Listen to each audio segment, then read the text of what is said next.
Hello, hello once again. It's Dasponi once more with another reading for you.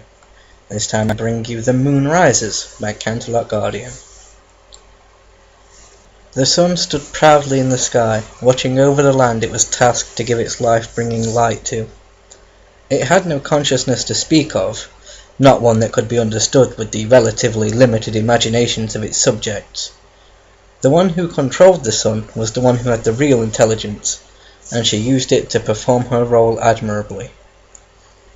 It was almost time for the night to take over, though. It couldn't be daytime forever, after all. Slowly the sun began its descent to the western horizon. Its heat was still billowing forth, but a cool breeze flowing amongst the trees carried the message that soon the cool night would grace the land with its presence. And, in the royal castle, nestled within the boundaries of the most regal city of Equestria, a single pony stood on the balcony, looking out over the land that she and her sister had once ruled. She, the night; her, the day. It would never be as it once was. She knew that beyond a shadow of a doubt, and it pained her immensely just to have to acknowledge that simple, yet powerful fact. She paced anxiously along the outer edge of the balcony, protected by a polished marble railing, lest any pony should lose their balance and plummet to the hard, unforgiving ground below them. It was only a fall of a few stories, but the designers of the castle still had not wanted to take the chance that any visitor to the royal castle be hurt during their stay in the royal halls. Truthfully, as the Princess of the Night looked out, she was forced to concede that the once bustling and vibrant castle had become a barren and desolate tomb. Her hoof scraped the marble floor reticently, as a flood of memories came back to her, as they did every night as she performed her duties. She closed her eyes, trying to snatch the tears that she knew were coming. It never were, and today was no exception. She had cried so much over the preceding months that the area around her eyes was raw and pained, and the saltiness of her tears caused pinpricks of pain in the most sensitive areas. She brushed them awkwardly away with her hoof and tried not to think about the pain. She would need all of her concentration to perform her duties. It took all she had, most days, to control both the day and the night. As many things were, though, that she now almost counted as common facets of life, it had not always been that way. She had ruled with her sister, Celestia, for many millennia, not counting the time she had spent sealed away on the moon, of course. Her sister had reinstated her as the rule of the night, though, upon her return to her former self after the elements of harmony but had banished Nightmare Moon for good, and ever since then Luna had ruled alongside Celestia as equals. At least, that is how the rest of Pony Society had viewed their relationship. In truth, though, Celestia had been wary of Luna since the day she came back. Celestia had never let an inkling of that truth slip past her lips, but Luna was her sister after all. Celestia did not have to say what was on her mind, and for the most part Luna could tell what it was anyways. And besides that, Luna had not hesitated on a few occasions to use her abilities on her own sister, when she thought Celestia might have been hiding something important from her. Once she even went into Celestia's dreams, only once. After that night, and what she had seen, made her vow to never try again. It was not a matter of her being ashamed at violating Celestia's privacy, but simply what she had found out upon viewing Celestia's dream that prompted that decision. Luna recognized that her control over the sun was slipping, and she forced herself to put her memories and reminiscings to the back of her mind, so she could fully concentrate on the task at hand. She no longer had her sister at her side to aid her in the change between the periods of the day at large, so she had been forced to take that duty upon herself, in addition to performing her regular duties. Before this, she'd had millennia to perfect her bringing the night, and she had risen admirably to the task. Now, though, the task laid upon her was much more weighty, and even the 3 or so months worth of practice had not made her any better at it. All it had done, in truth, was to make her tired and weary. She knew, though, that she couldn't pass it off to any pony else. The sun's descent faltered for a moment, as Luna allowed that one simple fact to wash over her. She couldn't ask any pony for help, because she was the only one. There was no pony else. There hadn't been any pony else for quite a while. Luna had to force herself out of her reverie, and in a few moments' time, the sun began to descend once again. She sighed in relief. At least she had been able to bring herself back to reality long enough for her to continue doing her work. Moments like this used to bring her to her knees, crumbling her resolve to the point where she had to rest just to gain back enough strength to continue with her duties. Now, though, she had gained at least some modicum of mastery over her burden, and for that she was thankful. The sun continued its path towards the horizon, and inside she wept.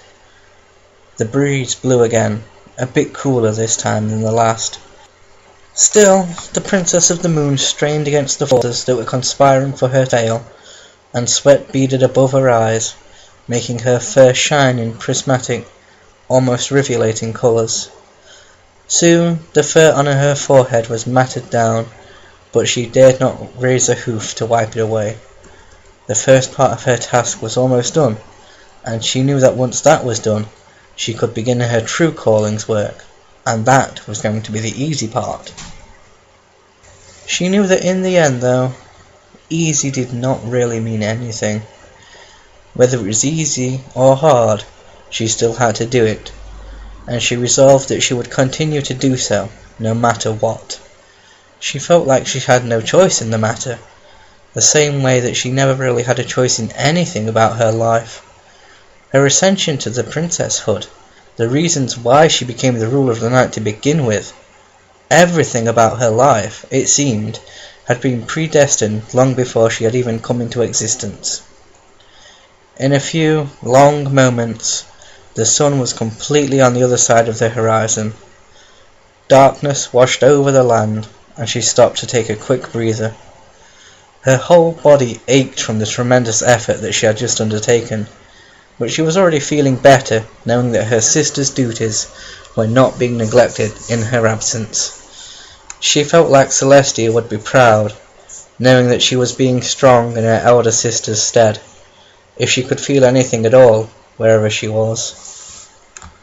That was the one thing that concerned Luna the most. She knew that her sister had passed on to whatever afterlife there was, but even with her seeing abilities, she had not been able to get into contact with her lost sister, no matter how hard she tried. And she had tried, even to the point of going into an almost comatic state once. Only her remembrance of the good times she'd had with her sister and her constituents had pulled her back from the brink of oblivion. She had never tried that again. She opened her eyes slowly. Even though she was the Princess of the Night, her eyes still functioned normally, like other ponies' eyes once had, and thus they had to adjust to the current absolute lack of light. In addition, she had shut her eyes so tightly that streaks of blinding, brilliant light had been playing across her eyes as she was concentrating. When she'd opened them again, she could still see shadow play remnants of those streaks, floating in a spiderweb-like lattice in front of her. In a few minutes her eyes had fully adjusted, and she was able to see everything around her. There wasn't really much to see, she admitted to herself. Her eyes roamed over what had once been a lush and thriving landscape. Now the trees had almost completely died out.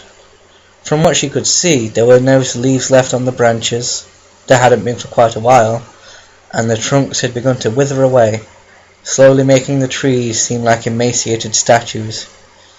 She was almost tempted to smile when she remembered what Pinkie Pie had once told her about the trees in the Everfree Forest, and how they had looked like scary monsters before Pinkie had burst into song and driven the fear away from the other ponies.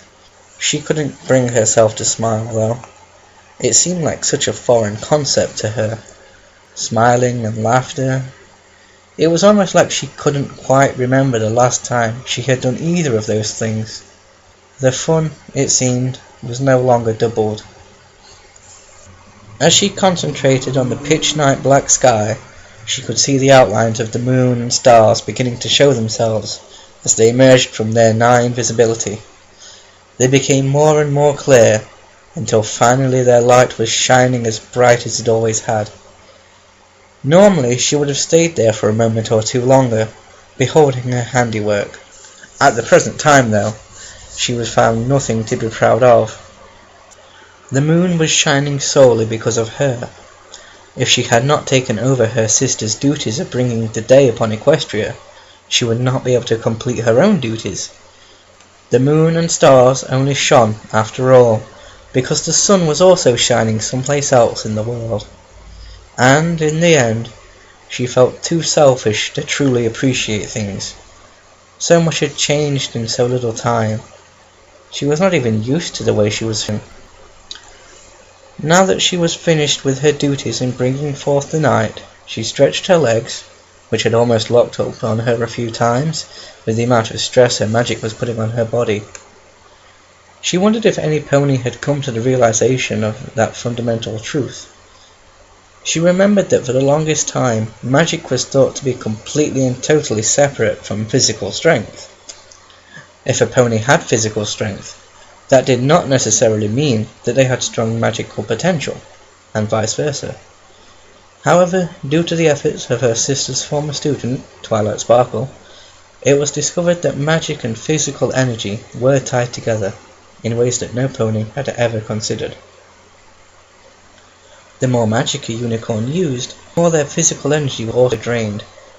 Now, it seemed like such a simple concept, and yet if Twilight had not expanded upon the little bit of research she had discovered in Starswore the Bearded's archives, no pony knew how long it would have taken for it to come out.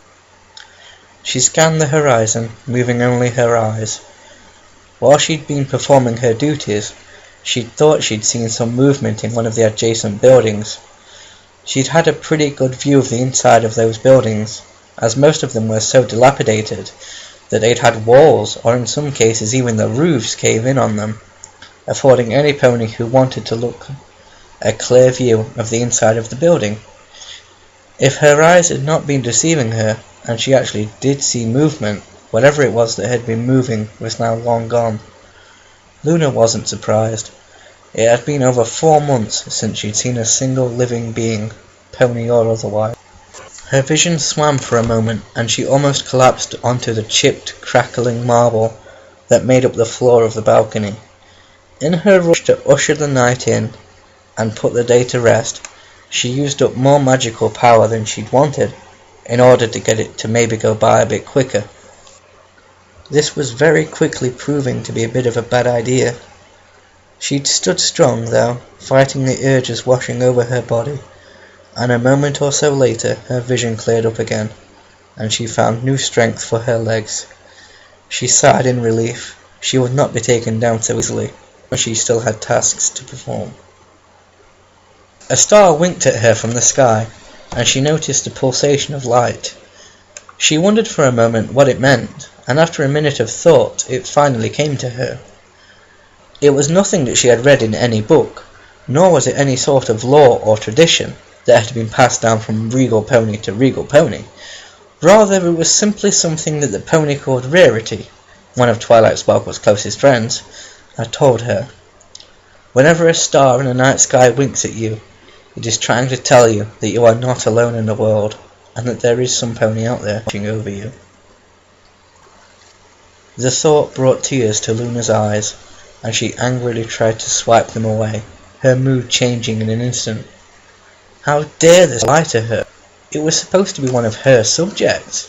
She was the princess of the night, and this star dares to tell her that she is not alone in the world, when it was more than abundantly clear to her that just the opposite was the real truth. She felt her emotions coming back strongly, with a pure and unadulterated vengeance. She knew that she needed a change of scenery, but unable to decide what to do, she settled for simply turning dramatically and heading back into the castle, stomping her heels a bit harder than what was required for walking, as though she was putting on her own little temper tantrum. Her royal roots were still deep though, and she fought to maintain the proper decorum, even though there was no pony there to see her outburst, should it slip out. Her steps echoed down the cold, dead halls. She knew where she was going. She'd gone there from every corner of the castle, more times than she could count. So she could afford to become once again lost in her thoughts as she went. It seemed like she was doing that more than ever, now that she had no pony to talk to voice her innermost thoughts to. No pony to try to give clarity to the muddied, befuddled introspections that made up her mind. And so she kept to herself. She should have been used to that, she admitted silently. Her banishment to the moon for a millennium should have prepared her for this day, albeit one that neither she nor any pony else could have foreseen coming. But this was different. The moon was supposed to be barren and lifeless, so she didn't have too much of a problem with it being that way. But this was Equestria. This was supposed to be the greatest land in the world. Now, it was dead, and that, more than anything else, was the incongruity that she simply could not wrap her mind around. As she thought about it more while she was making her way to her room, she realized with a slow certainty that there was not going to be any specific way that she could ever wrap her mind around the events that had transpired. She had used up so much energy in the preceding months, trying to make it all fit into some preformed notion of how she thought the world should work. Now, though, her eyes were being opened, and she began to see things for how they really were. For starters, there was no way that she could reconcile the way the world was then with the way it was in the past. It could never go back to the way it was. At least, there was no way that she saw. Time reversal spells were notoriously inaccurate, and besides that, time magic had never been Luna's strong point. Sure, she'd experimented with it a few times. What unicorn filly hadn't, really? But a stern reprimand from Celestia, along with a lecture about the dangers of inadvertently changing facets of the past, and thus altering the future as well, had cut short her ambitions of being a time mage. And besides that, she could always just visit the past whenever she wanted to, both in her memories and by popping into some pony's dreams. She smelled the air attentively. She was wondering if there would be any semblance of an aroma that she used to know back then. Freshly cobbed grass, the smell of a wind blowing in a rainstorm, maybe even the Cake family and Pinkie Pie bringing over some pastries for one of Celestia's famous royal get-togethers. Luna should have known that she'd be disappointed though, and deep down inside she did.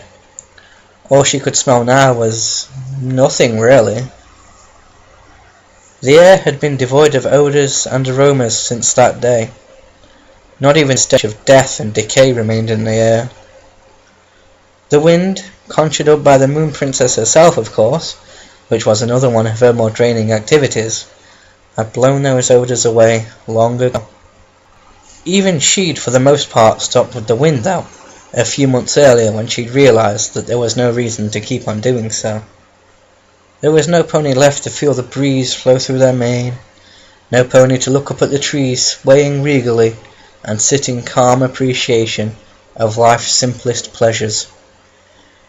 No pony left at all. Occasionally she would conjure up a breeze, just to remind herself that she could do so, and how alive she felt when it whipped tenderly through the strands of her mane. The sun and moon were different though. She could deal with not having the wind blow all the time. That wasn't her life's work to begin with. The moon and sun were her burden to bear, no matter what the cost. Soon she'd reached her room. She stared at the closet door for a moment, wondering how in Equestria it had gotten closed. Normally, were this the time before the accident, she knew no other way to put it, she would have been fastidious about keeping her door closed. She wanted no common ponies to be able to see the truly innermost workings of the palace, though she never really used that term as a derogatory statement. It was more of an acknowledgement of fact. Herself and her sister were royalty, whereas her visitors were not, more times than not. She'd always liked her privacy, Luna had. She had kept secret stashes of her most precious things, hidden away even from Celestia's all-seeing, prying eyes. Naturally, Celestia had known about them anyways, but she'd never actually gone through them to see what was in them. In spite of her misgivings about Luna's candidacy for princesshood, she had not let those misgivings cloud her judgment when it came to the things that Luna valued. Even Celestia was that much of a tyrant. Now that these stashes were in her mind once again, she wondered if she could even remember where they were. She'd had so many other things to think about that she had neglected her daily reminiscings, with those contents as her spiritual guide of sorts. Off the top of her head, she could remember at least one, or vaguely when it was located. Forgetting for the moment about the mystery of the self-closing door, she pushed on it a bit harder this time with her hoof, and the door yielded itself to her mastery, opening with a loud creak. She stepped into her room, making a mental note to find some way to oil the door, so that she wouldn't have to hear that confounded shriek anymore. Normally something like that would have ranked near priority 1, at least as far as entirely short-term goals went. She had more important things to do at that moment, though. The royal closet, as she had come to affectionately call it, was not really a closet. It was more along the lines of a simple inset storage area. It was supposed to be used in order to store regal accoutrements and adornments, and at one point it had been used for exactly that. For all intents and purposes, it still was. Both Celestia and Luna's royal effects were still in their rightful places, though they hadn't been moved in quite some time. There was really no reason for them to leave their spots. It wasn't like either princess any longer had use of them. Luna still kept them regularly dusted though, more in honour of her sister's memory than any sort of desire to ever use them again. The bottom shelf, though, was where she kept her collection of memories. She had the actual memories in mind, granted, but she doubted she'd ever forget any of them. That was one of the things about being a princess that was both a gift and a curse. She could never forget anything, not even the psychological horrors she had endured during her 1,000-year exile to the moon. Still, though, she had always enjoyed having physical mementos of those memories. Maybe it was because she wanted to truly cement them into her mind's eye, and she felt like keeping these things was the best way to do it. Truthfully, though, she had no idea why she kept them. It just felt like the right thing to do. Using her magic, she levitated the stack of pictures out of the shelving area. Though she could have used her magic to close the door to the closet as well, she'd long since mastered the art of using her magic to do more than one thing at a single time. She opted to reach her hoof out and physically shut it. She felt like it was more in deference to Celestia than anything else.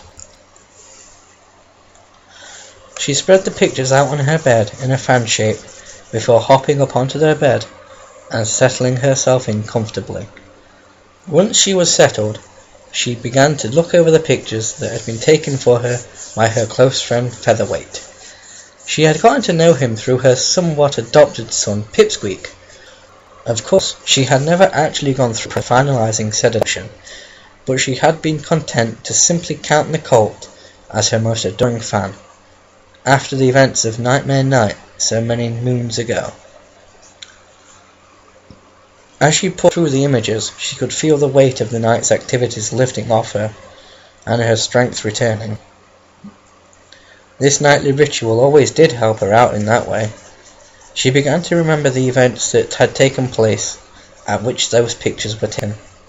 There was one of her and Celestia, standing regally alongside Twilight Sparkle at her princess coronation. Another showed her, Rainbow Dash, and Fluttershy flying high in the sky, trying to teach the filly named Scootaloo the basics of flying. There were also some moments that had been immortalised in those pictures that had not been as happy and joyous as the others. The death of Spike, Twilight's #1 assistant, had rocked all of the elements to the core, and as Luna glanced over a photo that had been taken at Spike's funeral, she could still feel the waves of sadness that had been rolling off of Twilight as she stood at his gravesite, unable to staunch the flow of tears that had been steadily pouring out of her as she sat through the service. There were other moments that still resonated soundly within her conscience. Fluttershy falling ill and eventually passing on, the day that she was told by her sister that Twilight Sparkle would be her final student, the revelation that Celestia had told her about why she made that decision, and the implications that had come out of that. Luna brushed a tear away from her eye. This was one of the biggest reasons why she'd considered this gift more of a curse than anything else. The bad memories, oftentimes the ones that were on the forefront of her mind, pushing the good ones back to the edges of the shadows of her mind. And now, only one thought played through her head. The moment Celestia had told her of the disaster that was to come. As she leaned back and rested her head on the pillow, colour coordinated of course with her royal colours, she thought back to that moment. Celestia had come to her, looking unusually dishevelled. When Luna had asked her about what had happened, and why she looked the way she did, Celestia had only one thing to say. She had tried out a spell that Twilight had mentioned to her, one that could see the future. When she cast the spell, what it had shown her was the fall and demise of Equestria, turning the regal empire into a barren wasteland, devoid of all life. Naturally, Luna had looked at her like she was crazy, and she voiced her concern to her older sister. The vision hadn't pointed out how this was to take place, she said. And besides that, she continued, what on earth could do that much devastation to the land and its denizens? When Luna had asked, just to humour her sister really, how long they had before this event was to take place, Celestia said that she didn't know. That hadn't been part of the vision. It was painfully obvious that Celestia believed the omen that had been shown to her, but Luna was having a much harder time coming to grips with it. Before she could have asked her any more questions though, Celestia had ran off, shouting something about trying to make plans for this catastrophe. Luna had not quite written it off. She was willing to at least admit that given Celestia's track record for being quite the powerful mage, there was at least a small possibility that this spell had shown her the truth of what was actually to come, but she'd never fully embraced the idea of an apocalypse. Until it happened, that is. It started out with a whisper on the wind.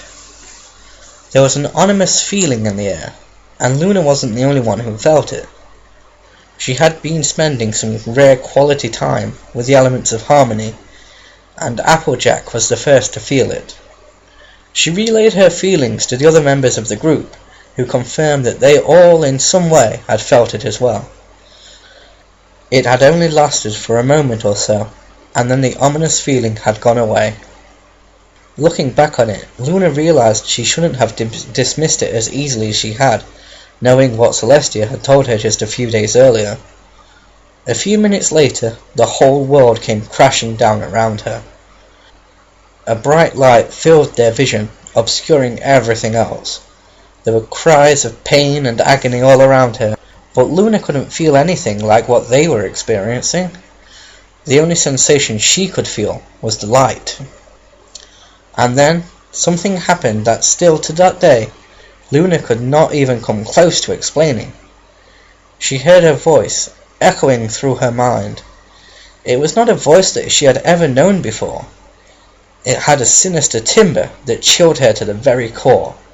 Its message was simple. It told her that the world was now hers for the taking, and that there was nothing any pony could do to stop it, because from that point on, there would be no pony left. Just as quickly as it had begun, The light faded from existence, and she was alone. She had been in a panic for days, searching for any sign that her constituents were still around. She reached deep down into her magical reserves, sending telepathy spells after telepathy spells to those that she knew how to get into contact with. She even waited until the night had fallen and tried to enter into some pony's dream. Unfortunately, there had been no pony's dreams to go into, because no pony was dreaming anymore. Wherever they were not dreaming. This is what had led her to this moment. She opened her eyes as she had found that she'd closed them during her reverie. She glanced out the double-wide windows in her room and saw the stars and moon as bright as they had always been. She thought about what the voice had told her. Granted, it had technically not been wrong. When she had still been possessed by the spirit of Nightmare Moon, that was indeed what she had wanted, to be the sole ruler over all of Equestria. When Nightmare Moon had been exorcised from her, though, those tyrannical desires had gone with it. She no longer wanted those things that the voice had claimed was her one true desire. Truthfully, her one true desire had been to live in peace amongst the other ponies. She was tired of every pony being afraid of her. That was the old her. She knew beyond a shadow of a doubt that she had changed. Hadn't she? Luna took a deep breath. She was alone now, as she had been since that day. More than anything, that meant that she didn't have any distractions to get her off track from what she was doing. She closed her eyes and began to probe once again for a dream. Any dream. She knew what she would find, but in the end, that was all that she could do. Maybe this time it would be different. Maybe this time she'd find what she'd spent so long searching for. Or maybe it would just be another fruitless effort. She had to keep going, though. Now that every pony she knew and loved was gone, keeping going was all that she had left.